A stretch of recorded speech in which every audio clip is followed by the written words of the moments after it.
sumagot? Akala mo busy. Wala namang pinagkakaabalahan.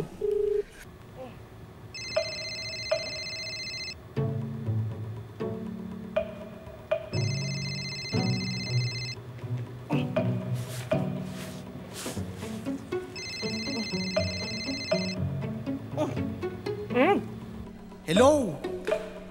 Wala ka? Bakit ang tagal mong sumagot? May chika ako. Hello? Bakla! Uwi na kayo! Isa mo na nag-message ako! Isalit na ako! Nasilit na ako ng stress! Basta eto. Itong si Bobby. Diyos ko, lovers quarrel na naman sila ni Tonyo. Parang kanina lang nandyan tayo, alalang-alala sa hostage taking. Tapos pagdating dito, yumakap agad. Gusto nga sa bunutan eh. Tapos pagbitaw, wala agad. Diba? Itong si Bobby parang si Raulo. Hello? Wow! Wow! Parang hindi mo talaga ko to! Nakinig ka muna sa akin! Umakakay na ako dito! Hello, Abdul! Hello! Ay, bakla, sige na. Mamaya na lang.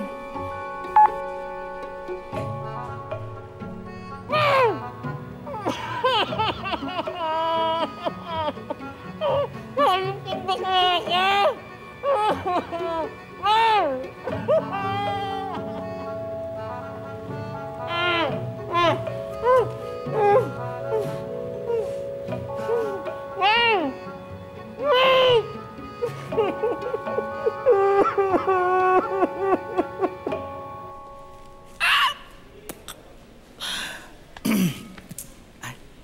Hello, ako nga pala si Mar. But you can call me Mary Ann. Perfect!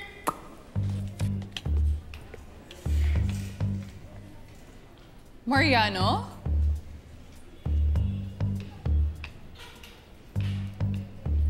Mariano Lumbibaw?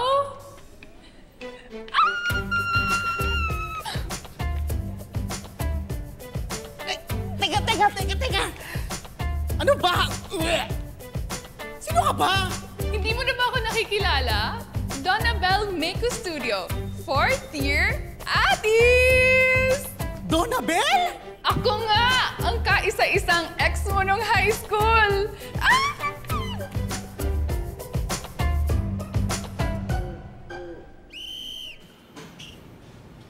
Sir. Kamusta? Oh, nasa si Garcia? Chief, kasama ni Selena. Hindi ko lang alam kung saan nagpunta. Buti naman. At walang maingay. Makakapagpahinga ako.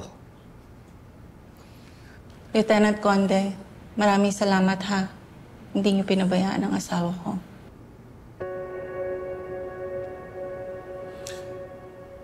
Hindi ko pa oras, mahal. Anong hindi mo pa oras? Sinuwerte ka lang. Siguro kaya nangyari ito sa'yo para mag-slow down ka sa work. In a way, alam mo, I'm glad kasi makakasama ka namin ng mga bata. Tapos makapagpahinga ka ng maigi. Kaya kayo, spend time with your family. Kasi lalo na sa profession ninyo, yung isang paa nyo nakalagay sa hukay. Alam ko mahalaga sa inyo yung tungkulin ninyo, pero ano pa bang mas mahalaga, di ba? Kesa sa pamilya. Ano po bang lagay ni Lola? It's possible that she has dementia. Dementia po?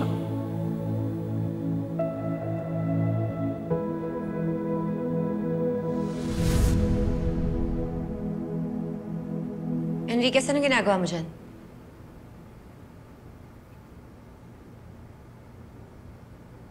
Chief, Enriquez, kumusta ka na?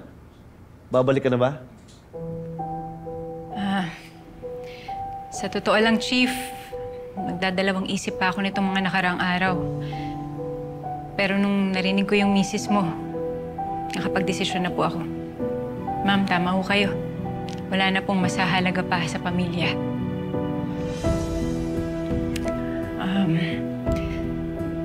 Chief, nakapagdesisyon na po ako.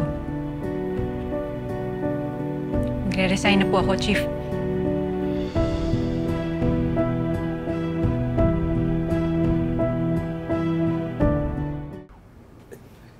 Enriquez, wala ka yatang nabanggit sa akin ganyan, ha? Eh, bakit ko naman sasabihin sa inyo? Dahil magkaibigan tayo.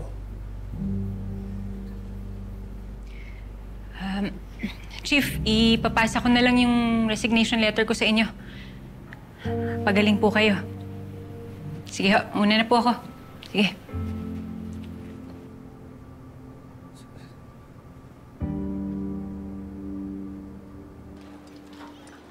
Ito. Okay na pala si Major Flores eh. Ito, nag-text si Bustonyo. Buti na lang, walang napahamak sa mga bossing natin sa Station 12. Diba, Vince? Uy, tamang tulala ito. Ha? Uy, pabebe ka kasi masyado, pare. Kung kinakausap mo na si Miss P, edi wala ka ng problema. Kulit nito, sinabihan na akong layuan siya, di ba?